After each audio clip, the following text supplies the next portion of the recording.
Bon, le temps est venu. Le temps est venu de se lancer dans un petit choix des armes à thème Venexian Sector. Alors, petit choix des armes, sans prétention, en petit comité, mais auquel vous pouvez vous joindre, hein, vous serez le bienvenu. Et les choses vont se passer à notre manière, c'est-à-dire que ce ne sera pas un choix des armes très formel, avec des dates butoirs à respecter, des objectifs tels que 50 € de figurines à peindre par mois pour tous les participants, etc., etc. Non, là on va faire les choses autrement. Ce sera beaucoup plus décousu en termes d'échéance, en termes d'objectifs à remplir, parce que le but ne sera pas tant de motiver un groupe de joueurs à peindre, peu importe ce qu'ils peignent, peu importe comment ils le peignent, peu importe l'univers du moment qu'ils peignent, non. En termes de rythme de peinture, quantité, les participants feront comme ils le souhaitent, ça n'a pas d'importance en fait réellement pour l'objectif ici. Et pourtant, c'est ce qui définit habituellement le principe même d'un choix des armes, hein, d'avoir des échéances, des objectifs, un certain budget de figurines à dépenser, pas plus, etc. Alors nous, on n'aura pas ça au sein de notre choix des armes, on va complètement laisser cet aspect-là de côté. En revanche, on va ressusciter un petit peu quelque chose qui était absolument glorieux dans certains choix des armes des vieux White Dwarf, c'est-à-dire le fait que toutes les armées de tous les participants aient une forme de thème ou d'histoire qui les lie entre elles. Que les armées de chaque participant cohabitent au sein d'une même localisation, un même secteur galactique, un même endroit, un même royaume, peu importe, et soient destinées à participer en tout cas à la même campagne globale. Donc en l'occurrence, notre thème, nous, ce sera le secteur Venexian avec toutes les planètes qu'il comporte, ce qui signifie que pour y participer, vous devez impérativement vouloir faire une force locale appartenant au secteur Venexian, une qui est vraiment propre à l'une de ces planètes. Donc pas de Salamanders, pas d'Ultramarines, pas d'Eldar de Saimhan, pas de Drukhari, que sais-je, non. Ce sera donc principalement des forces impériales, mais également, pourquoi pas, des petits cultes hérétiques locaux, dont vous pourriez avoir l'idée, des pirates galactiques sévissant particulièrement dans le coin, ou encore, bien sûr, les fameux Zélotes, dont je rappelle que c'est l'armée fan-made qu'on a lancée pour cette seconde campagne Venexian Sector, et donc vous pouvez trouver le codex actuel et tout ce qui les concerne sur le site venexiansector.com, ainsi que dans la vidéo de la seconde campagne Venexian Sector. Alors au programme en termes d'armée locale officiellement reconnue par moi comme canon au sein de la campagne Venexian Sector, on a en pagaille alors les Lions de Santarcus bien sûr, hein, ma propre armée, mon propre régiment de la garde, les Grenadiers Toscans également de la planète Tosca, lancés par Luthor Archon, mais aussi les sœurs de bataille provenant de la lune de Selenia, hein, c'est Drix qui a défini le fluff et le schéma de couleur de cette armée, ou encore les Primogreens de Gandilf, hein, dont on sait déjà que certains se trouvent dans les méandres souterrains de Rutilia. En parlant de Rutilia, les Skitarii bleus que vous avez pu apercevoir dans la vidéo de la seconde campagne Venexian Sector sont donc officiellement d'avance canon bien sûr, même si on n'a pas encore de participant qui s'est emparé de ce schéma de couleur je crois. Et bien sûr, si vous avez envie de poser un peu vos valises dans le secteur Venexian, eh bien vous pouvez naturellement venir m'en parler sur le Discord de la campagne Venexian Sector, et on verra ensemble si elle peut s'intégrer harmonieusement aux autres armées, question de fluff, de schéma de couleur, de choses comme ça. L'idée c'est de venir étoffer un petit peu une section du site qui sera dédiée sur venexiansector.com avec les différentes forces locales, leur fluff, leur apparence, peut-être des visuels de figurines, et éventuellement on pourra voir même pour réaliser des illustrations de la force que vous aurez imaginée. Naturellement, par-dessus tout ça, il y aura du zélote en pagaille. On discutera dans ces vidéos des suggestions que vous pourriez avoir pour le codex Zélote, des nouvelles unités que vous aimeriez y voir intégrées, ce genre de choses. Il y aura des tutos également, portant surtout donc sur la réalisation d'armées et de citoyens en colère, quoi. Je rappelle que tous les liens utiles sont dans la description de la vidéo, le Discord Venexian Sector, le site internet qui centralise tout, où vous trouverez notamment la carte du secteur, le codex Zélote, qui sera mis à jour régulièrement, etc., etc. Et à la limite, le plus important dans cette démarche est pas tant ces vidéos que le Discord de la campagne Venexian Sector, qui offre la possibilité de se retrouver pour des sessions modélisme en commun, où l'on peut discuter en vocal, partager des photos, des vidéos, tout ça pendant nos sessions peinture. À cet effet, on a établi un rendez-vous du lundi au vendredi, 18h-19h, l'heure des proles, voilà, on l'a appelé comme ça, parce que c'est dédié initialement à la création d'armées zélotes. Mais vous y êtes également bienvenus si c'est pour faire une autre armée locale du secteur. Alors, première information, une feuille de décalco zélote est en cours de conception, elle sera très bientôt disponible. Donc si vous vous lancez dans une armée zélote, vous pourrez plus facilement reproduire le symbole de la rébellion. Ensuite, je vous propose un petit tutoriel peinture express pour peindre des zélotes en un rien de temps. En tout cas les fantassins de base, la foule en colère, un zélote parmi les zélotes, l'unité de ligne, pour les aligner très rapidement vraiment. Alors, première étape, le socle en Montfangbrand. Ensuite, pendant que ça sèche, on vient glisser du contraste Black Templar dans le creux du col pour l'obscurcir un petit peu. Et on revient sur le socle faire un petit brossage humide de Jokaero orange. Alors brossage humide, c'est comme un brossage à sec, sauf qu'on n'enlève pas l'excédent de peinture de son pinceau, on le conserve dessus. Ça permet de déposer beaucoup plus de peinture qu'un brossage à sec, mais pas non plus au point où l'on passerait un aplat, quoi. Ça conserve un petit peu le relief. Ensuite, alors très léger brossage à sec d'Ungor Flèche sur les parties les plus proéminentes du socle. Le socle est à présent terminé. Je passe du Leadbelcher sur toutes les parties métalliques, l'arme notamment. Petit détail sur l'épaule. Voilà.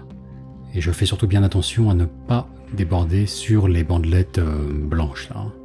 Voilà, c'est la seule étape un petit peu délicate de ce processus de peinture. Agraxor Shade sur toute la figurine, métallique compris, à l'exception du visage uniquement. Voilà. Le visage est la seule chose qui va rester sans Agraxor Shade. Ce serait trop sombre, trop violent. Mais pour tout le reste de la figurine, de la tête aux pieds, Agraxor Shade. Bon, là on constate que la figurine a été entièrement teintée par l'Agraxor Shade et que les creux sont bien définis. Donc c'est le moment de passer au contraste, Snakebite Laser, qu'on va appliquer quasiment partout sur son vêtement en toile de jute, en évitant soigneusement les cordages et les bandages qui sont sur les jambes notamment et les bras de la figurine. Sa ceinture de corde également. Ce genre d'éléments, voilà. On va les conserver tels quels, teintés par la Agraxor Shade. Et là on ne peint que le vêtement. Voilà. Mais ça va tout seul puisque les creux ont été bien marqués et définis par la Grax. On a juste à suivre le contour. Et comme c'est liquide, ça se fait sans problème, quoi. C'est fluide. Ça quitte naturellement le pinceau et ça se loge en épousant les reliefs de la figurine. Ensuite, Gilliman Flèche sur le visage, dilué à 50% avec du contraste médium.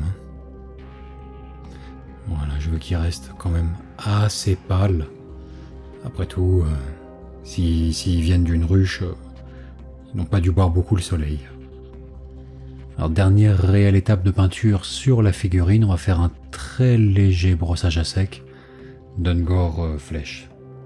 Ungor Flèche, voilà, juste sur les arêtes les plus proéminentes, mais enfin, rien de trop appuyé ou trop intense. C'est juste afin de souligner les reliefs, les plis du tissu.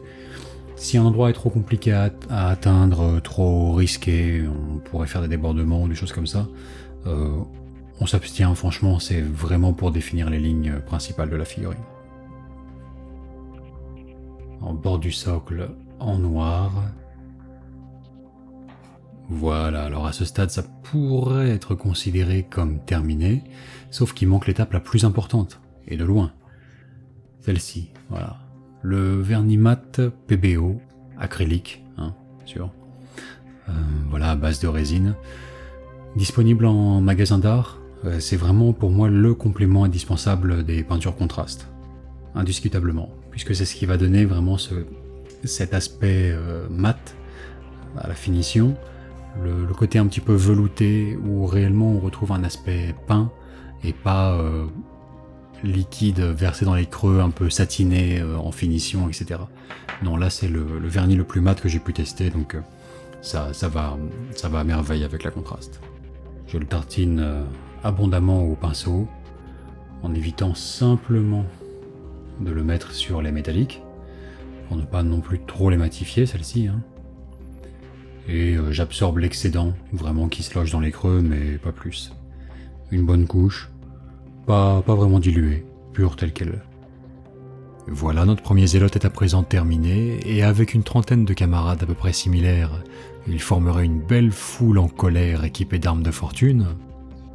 Le résultat est sobre, pas de couleur flashy, mais dans des tonalités assez proches de l'esthétique type Blanchitsu, et le tout en 5 minutes de peinture maximum, donc ça gagnera pas un Golden Demon, mais c'est un résultat honorable pour de la figurine qu'on peut aligner en grand nombre pour un temps de peinture record.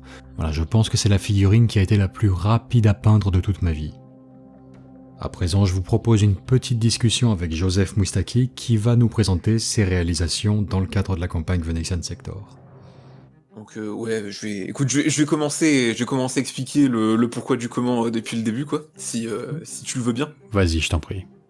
Donc, alors, à la base, mon projet Zeloth devait se passer sur Uriantina, avec toutes sortes de mutants et de ruchiers en tout genre qui devaient sortir des profondeurs de leur favela souterraine pour prendre les armes contre le clergé corrompu qui avait mené la patience des zélotes à bout, quoi.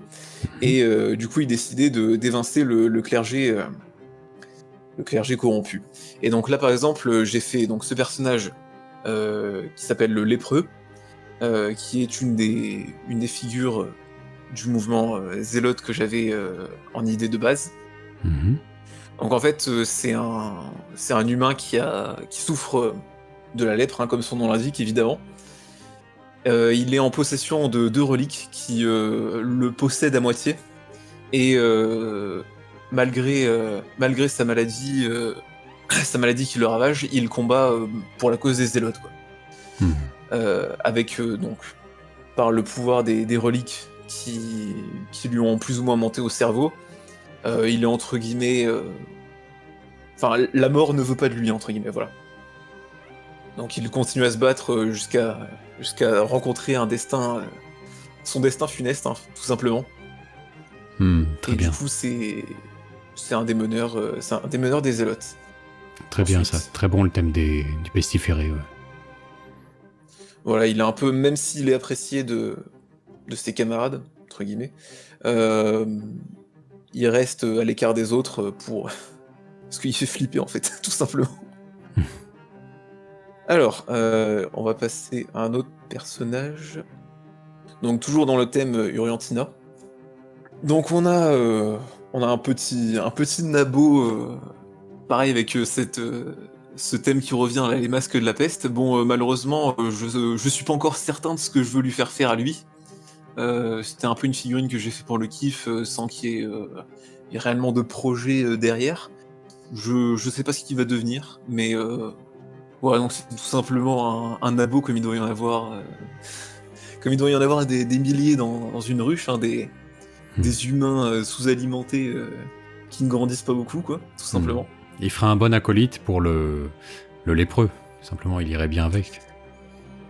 Et oui, je pense que en termes de règles, parce que c'est surtout ça le truc. Après bon, le fluff, on verra.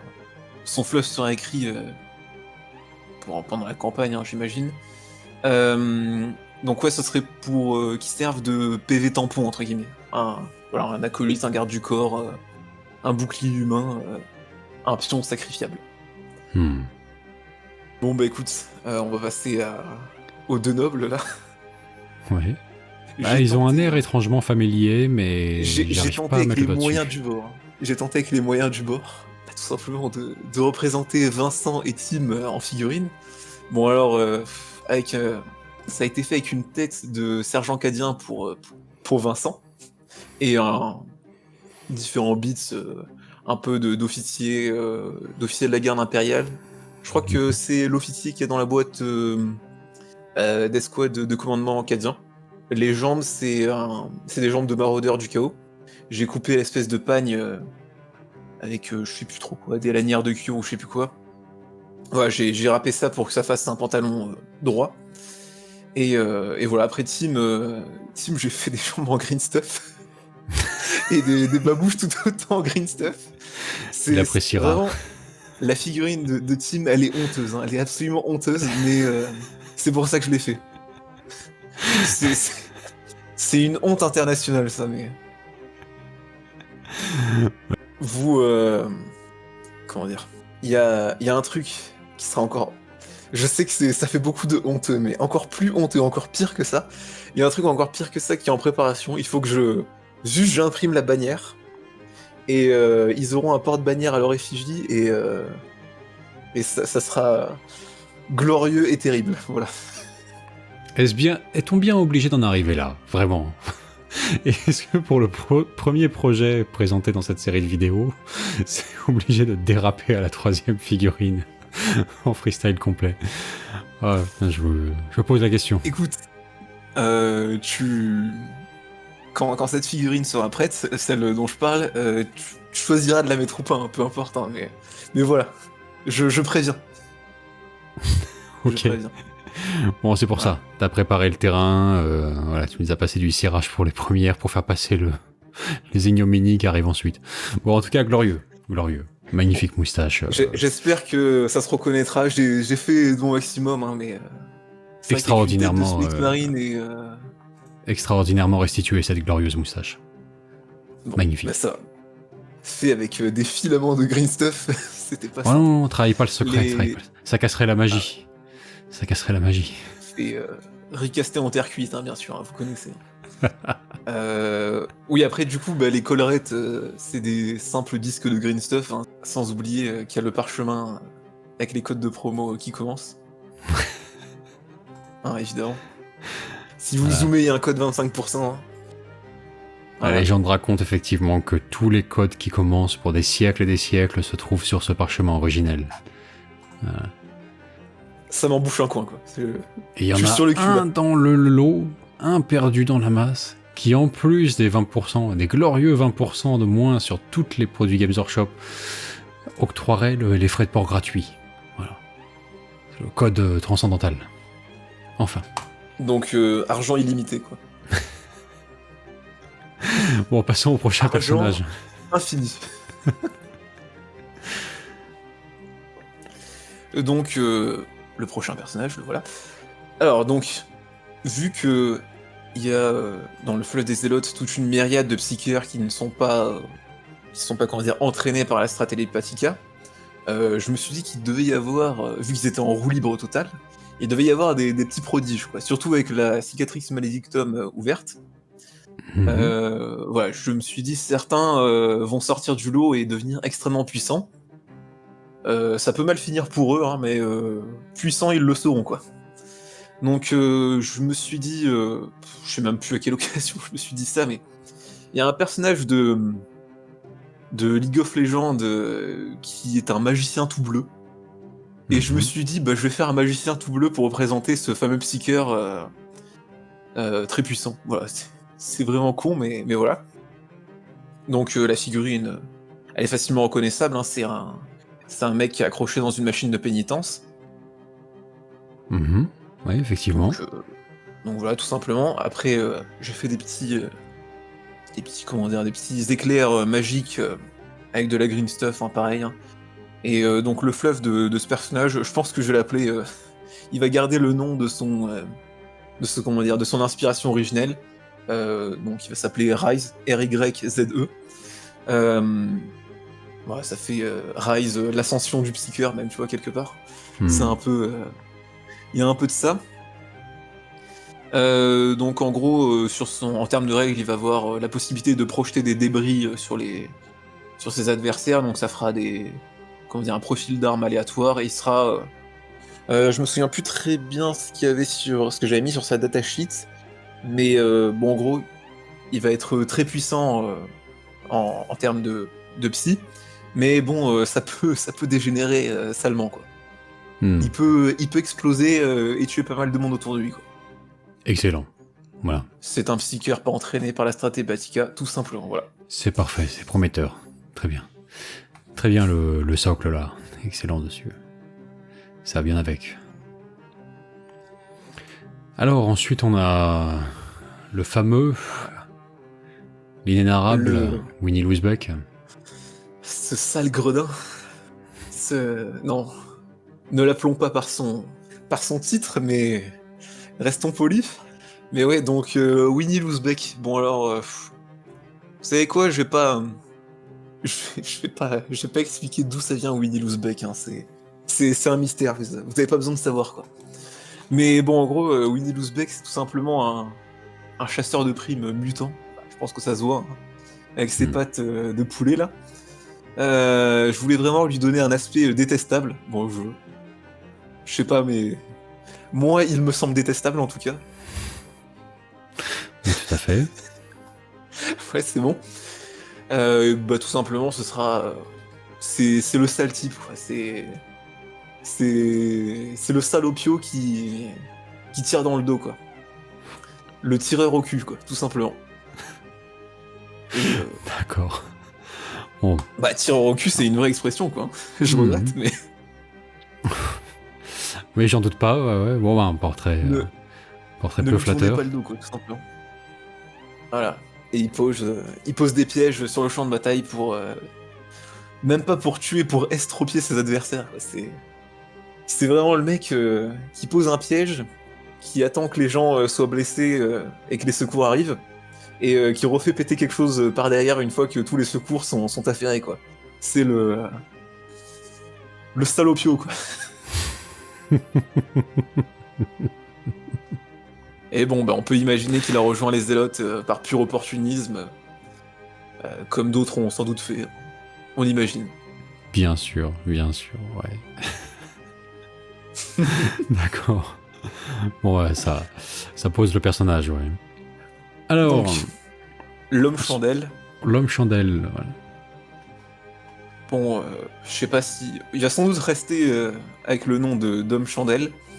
Mais bon, tout simplement, ce sera le propagandiste qui passera en boucle les messages bah, du messager par sa radio et qui éclairera les autres zélotes de par sa magnifique chandelle. Tout simplement. Ah, Sa chandelle tactique, oui, évidemment, ça se... sa chandelle tactique, voilà, exactement. naturellement. Donc après, si vous voulez faire une chandelle comme ça, écoutez, c'est vraiment tout simple. Vous prenez, alors pas forcément pour coller sur la tête de vos personnages, hein, c'est une idée à la con, mais bon. Pour faire une chandelle géante, en fait, vous prenez des bâtons de pistolet à colle, vous les coupez de la taille que vous voulez, vous plantez un petit bout de fil de fer en haut pour faire la mèche, avec le pistolet à colle. C'est important, hein, il faut acheter un pistolet à colle, hein, ça coûte pas cher, cassez pas les couilles, achetez un pistolet à colle, voilà.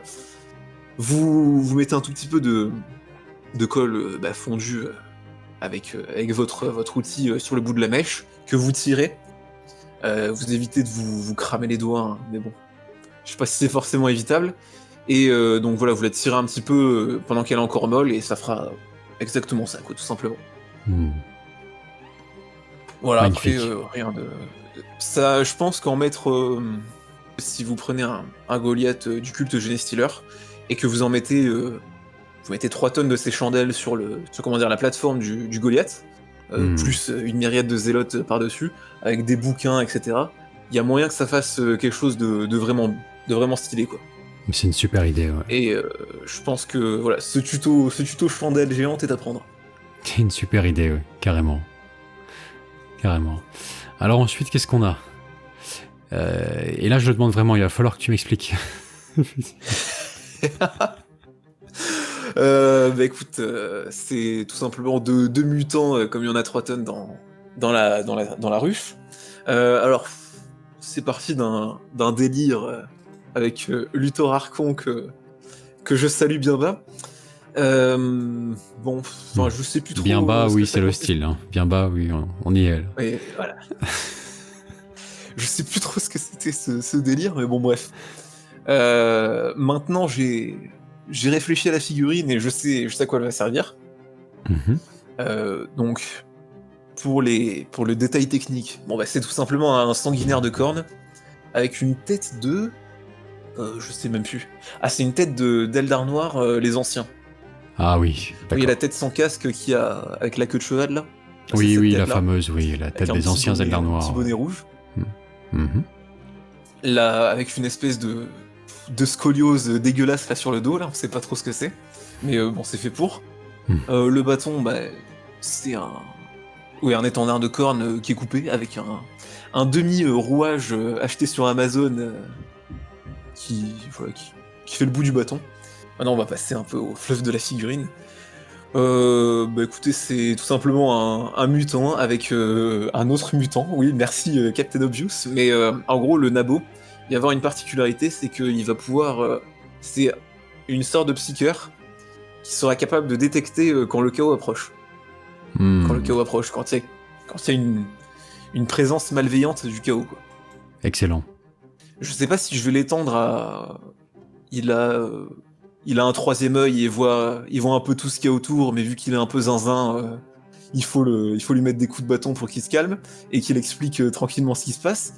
Ou si ce sera juste le chaos, mais oui, en gros, par exemple, s'il y a une escouade du chaos qui est à portée de tir d'une escouade zélote, et que cette même escouade zélote est dans le rayon d'effet de ce nabo, on pourrait imaginer qu'il relance les touches contre cette unité pour représenter le fait que il dit où tirer en fait, tout simplement. Hmm. Ah oui, oui, tout à fait, tout à fait. Ou ignorer le couvert, je sais pas, je verrai. Très C'est bon encore en ça. réflexion. Très bon ça. Éventuellement une salve de tir gratuite pendant le tour adverse, pour les unités zélotes à portée, si jamais elles apparaissent sur le champ de bataille. Ça peut être, oui, Hein. ça peut être Contrer un peu un les scan de space, apparitions. voilà, oui. Ouais. Contrer les apparitions démoniaques, les frappes en profondeur, tout ça. Ça peut bien se prêter aussi à la présentation que tu nous en as fait. Ouais. Non, mais Effectivement, c'est il y a génial tout ça. pas mal de trucs différents. Ça demande réflexion. Voilà, c'est en cours. Donc, on passe un petit peu à des unités de ligne là, de la troupe. Alors vas-y, on t'écoute. Tout à fait. Donc on commence par les sortes de Spetsnaz, on va dire. Mhm. C'est bon, ouais. Alors, j'avais acheté ces figurines sur Anvil Industries. Donc voilà, ça permet de créer des escouades un peu customisées comme on veut. Ça, c'est très très bien pour vos futurs projets Zealot.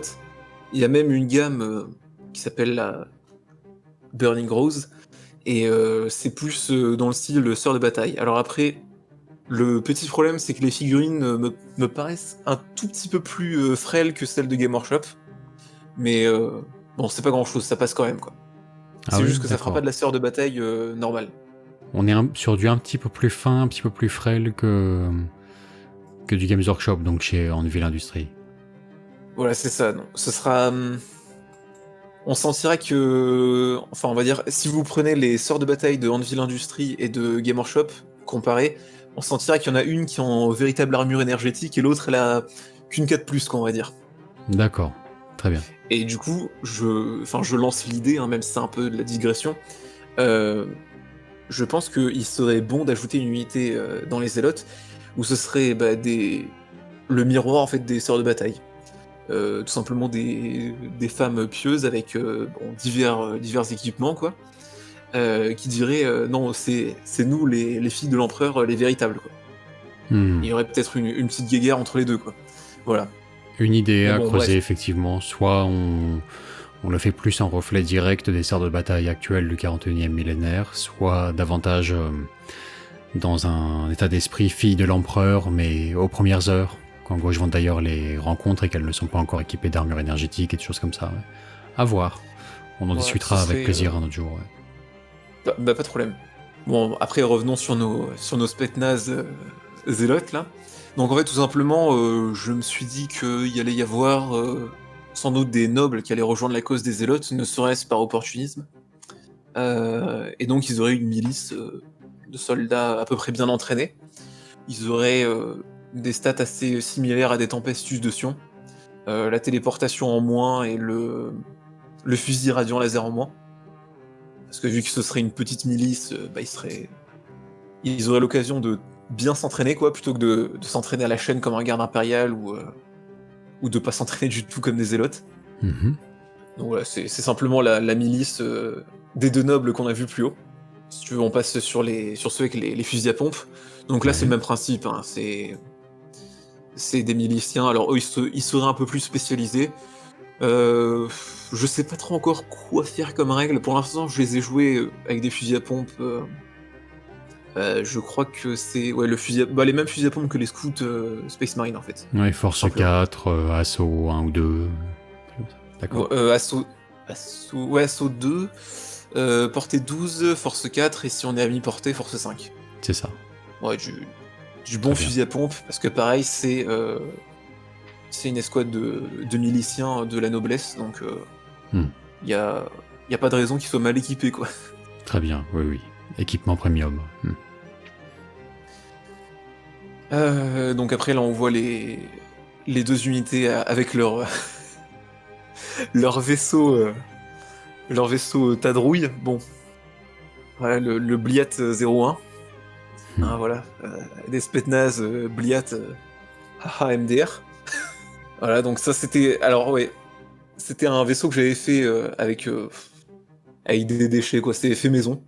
Comment dire, ça peut s'insérer dans cette dynamique qu'il y a de faire des décors maison qui a en ce moment là, ce fameux challenge à faire là, c'est Oui, du tout fait à maison, fait. quoi, tout simplement. C'est pour dire que y a pas besoin de forcément dépenser des 1000 et des 100 pour faire son armée zélote.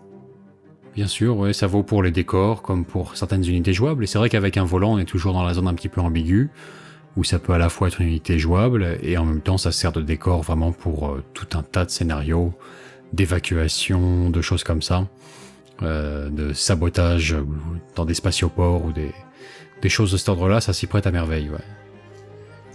Exact, oui. Et d'ailleurs, c'était ce vaisseau-là, je l'avais fait pour honorer la tradition qu'avait Rogue Trader, la V1 de 40K, à faire des vaisseaux avec tout et n'importe quoi. Oh bah je pense qu'on est dedans, quoi. Paris réussi, oui. Je pense que voilà, sinon le Land Speeder boîte de déo n'a rien à envier au Bliat 01, quoi. Voilà. Excellent. Alors, ensuite on a, oui, les fameux aussi. Ils sont très bons, ça. Très bons. Donc, c'est tout simplement des zélotes plus ou moins mutants, crackhead, ce que vous voulez, quoi. Donc c'est tout simplement des ghouls d'AOS avec des AK-47 récupérés sur Anvil Industries, toujours. Mhm. Très bon site, évidemment. Avec différents bits, hein. Il y en a avec des champignons qui leur poussent dessus. Il y a... il y en a où je leur ai fait des cagoules de pénitents, voilà. C'est pas des conversions très dures, c'est un petit peu long à faire parce qu'il y a pas mal de figurines. Et des fois c'est un peu tendu de couper l'os qu'ils ont dans les mains, parce que chaque bras que vous voyez avec un AK-47 ou quoi, c'est un bras qui tenait un os ou quelque chose dans le genre, et des fois faut bien viser avec son cutter, quoi. Ouais, donc il y en a un avec une cloche aussi pour peut-être que ça fera un étendard, je sais pas, je verrai. Hmm. Il y a normalement il y a ah oui, c'est bon, oui, oui. Il y a 2 armes spéciales du coup sur les 20 que j'ai fait. Voilà, un petit fuseur et un lance-flamme, bon, ça traînait dans les rabios, je me suis dit que j'allais les utiliser, quoi. Oui, ça mange pas de pain. Très bien. En tout cas, Oui. c'est vrai que ça forme vraiment une superbe escouade à la fin. T'as un mélange de... Il y a un caractère un petit peu hétéroclite avec des figurines variées au sein de l'escouade, mais une atmosphère globale à l'échelle de tout ce groupe de mutants qui se ressent bien. Mhm. T'as une Ouais, forte donc cohésion et il y a de l'individualité, il y a une forte cohésion globale aussi, quoi. c'est une bonne option pour faire autre chose que les gobelins de Goblinville, quoi, tout simplement. Si vous voulez faire un peu de variété, parce que vu que les zélotes ça va être une armée populeuse, Hmm. si vous peignez 500 fois le même gobelin, vous allez devenir fou en fait. si vous peignez 250 gobelins et 250 ghouls, peut-être que vous deviendrez moins fou. Voilà, c'est ça que je dis, quoi. Un peu moins fou, ouais. Un petit peu moins. Voilà. J'ai réalisé ce char purement fait maison. Hein. Il y a... j'avoue, il y a les 2 champignons qu'on voit sur un des côtés du char. Je crois que c'est Cromlech que ça vient. Mmh. Donc voilà, le truc est vraiment fait maison. Hein. C'est deux bouchons de sous-couche Army Painter, des morceaux de carte plastique collés dessus pour faire des renforts de blindage ou peu importe. Donc voilà, c'est vraiment un truc, c'est débile. C'est comme je l'ai dit, c'est 2 capuchons de sous-couche Army Painter collés ensemble, avec des morceaux de grappe pour faire les jambes entre guillemets du tank. Les espèces de pieds, c'est de la green stuff. On reconnaît assez facilement des bouchons de bouteilles d'eau sur les côtés hein, pour faire les tourelles. C'est voilà. Après les chandelles, hein, comme je vous avais dit au début, les chandelles géantes. Bien sûr. C'est un vrai bout de bois hein, qui dépasse du truc là. Je suis allé chercher dans la forêt quoi. Char à souliers, quoi. Char de bataille unijambiste. Multijambiste, je sais pas du coup combien ça compte. Je sais qu'unijambiste ce serait sûrement la conjecture de l'inquisiteur qui est sur la trace de cette machine infernale pendant qu'il est en train de le pister. Mais au final ça fait beaucoup de jambes pour un unijambiste. Ouais. Ça fait un bon un bon camouflage si jamais vous faites pister.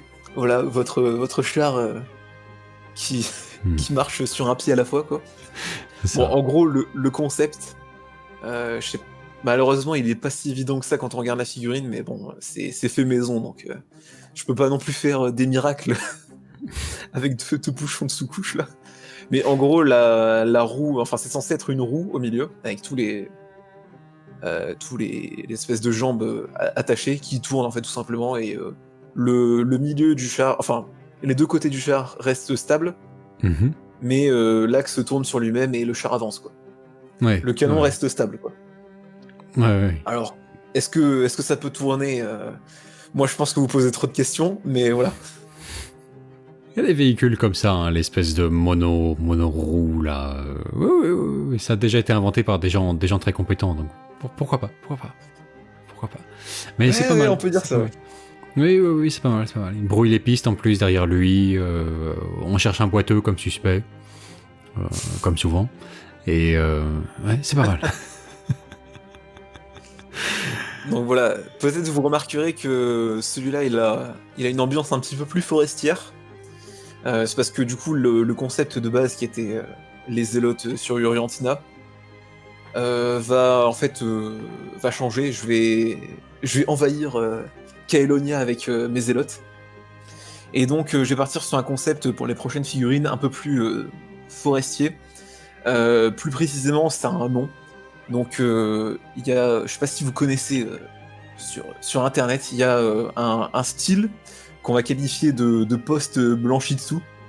Qui s'appelle Turnip 28. Donc Turnip c'est un AV en anglais et 28 pour 28 mm.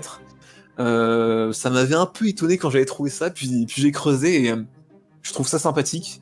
Et du coup, je me suis un peu renseigné pour savoir d'où ça venait, etc. Donc apparemment, c'est un illustrateur sur Patreon, un certain Max Fitzgerald. Il s'apprête à créer un jeu en lui-même avec ce style en particulier. Donc voilà, c'est un peu un style potager boueux, un peu forestier, etc. Sans entrer dans le nurgle, mais ouais, c'est un peu la forêt sombre, quoi. Ou le potager boueux. C'est un peu un mélange de tout ça, quoi. Et donc je vais essayer de partir sur un délire un peu comme ça pour Caelonia. Je pense que c'est raccord. Oui, tout à fait, ça y trouve complètement sa place, évidemment, hein, bien sûr. C'est un peu... Alors, outre le fait d'être un agrimonde aquatique, et donc de présenter de larges étendues de terre sauvages et primordiales, qui se prêtent tout à fait à ce style-là, outre ces 2 premiers aspects de Caelonia, c'est aussi un monde chevalier, avec beaucoup notamment de chevaliers errants, de petits baronnets, avec des tout petits domaines, etc. Donc ça s'y prête à merveille, je dirais, oui, c'est sûr que c'est un monde qui est vraiment fait pour ça. Donc en somme, oui, le Turnip 28, c'est une forme de Blanchitsu plus végétale, avec ce petit côté un petit peu sombre mais mélancolique aussi. Peut-être Alors, plus pour le mélancolique coup, qu'inquiétant. Hein. voilà, pour le coup, je pense que c'est davantage pour du AOS. Mhm. Et si j'ai bien compris, il y a des gens qui ont déjà des armées dans ce style-là, et j'ai l'impression qu'ils jouent ça en free people. Enfin, je suis pas c'est comme ça qu'on dit, ouais. Enfin, Oui, tout à fait. Ouais. voilà, Cities of Sigmar plutôt. Cities of Sigmar, exactement. Voilà, donc à la place du soldat de l'Empire, bah, c'est des personnages un peu comme ça. Voilà, bon, bah, effectivement, avec Caelonia, vu le style un peu médiéval, un petit mélange entre médiéval, napoléonien, on sait pas trop, un espèce de mélange comme 40K sait bien le faire. Je Mhm. pense que ça a sa place, et bah, on verra. Affaire à suivre. Tout à fait, ouais. Bonne source d'inspiration. Donc tu t'orientes complètement là-dessus pour tes futures créations, en essayant de raccorder le culte existant, donc les espèces de pèlerins mutants, hein, finalement, uriantins, débarquant sur Caelonia et sans doute mutant à nouveau peut-être, ou faisant la rencontre de plein d'étranges créatures ou êtres locaux. C'est ça, hein. Voilà, l'union des mecs bizarres du secteur, quoi. Excellent. Bah écoute, voilà qui nous amène à une conclusion. Donc on a vu ce que tu as déjà réalisé, et laisse-moi te dire que c'est glorieux. Et ce que tu comptes réaliser par la suite, qui va être d'une inspiration différente, mais non moins intéressante. Bah écoute, ça promet. Ça promet. Donc merci à toi infiniment de participer à ce projet. J'adore tes réalisations, je suis pas le seul.